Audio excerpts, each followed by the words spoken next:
Hello, New Horizons. This week we're going to explore the fourth of 8 Beatitudes. Today we'll be halfway through, finally halfway through. I was fascinated to see, though, that each of these Beatitudes built upon the last one. In other words, each next Beatitude came the natural outgrowth of the previous Beatitude. Interesting. If you want to become what Jesus called, what he called poor in your spirit, the first thing you want to do is learn about your own inability to be able to address your spiritual needs, your own personal spiritual needs. You have to lean on your Savior to be your eternal supplier of what you need spiritually. And you say, okay, I get that part.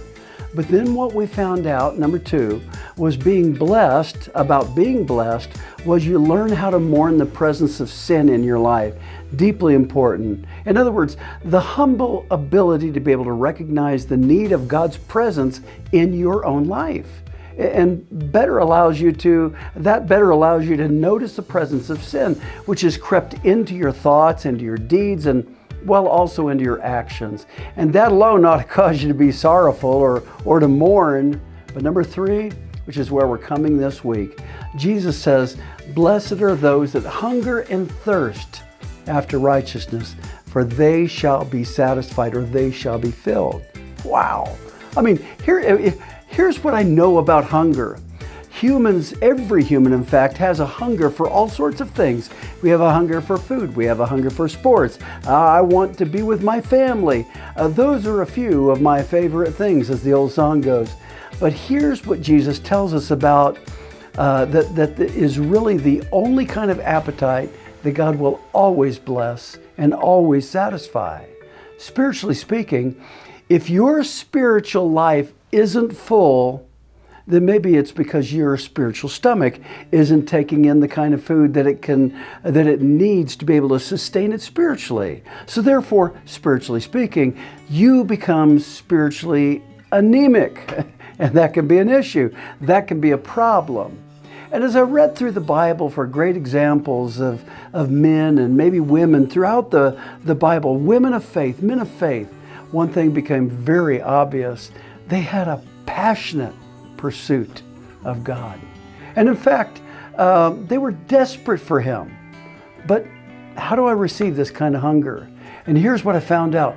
Since these particular Beatitudes that we're studying are progressive in that they build one upon the last or one upon the next, then I'm going to need to declare spiritual bankruptcy.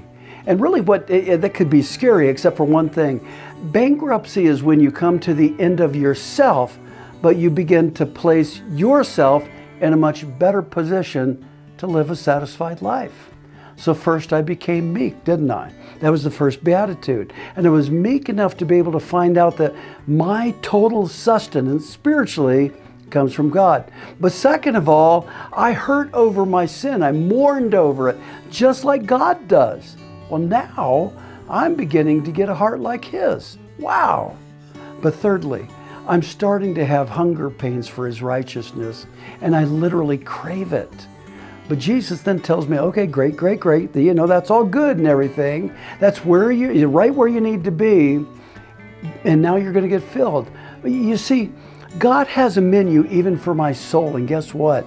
It's righteousness. It's the menu for my soul. I need righteousness. I crave it. And so get ready for Sunday. This one's going to be a doozy. And I'm going to leave you with one last thing. This Sunday will not be the same without you. So don't miss it. And we'll see you then, okay? God bless. We'll see you on Sunday.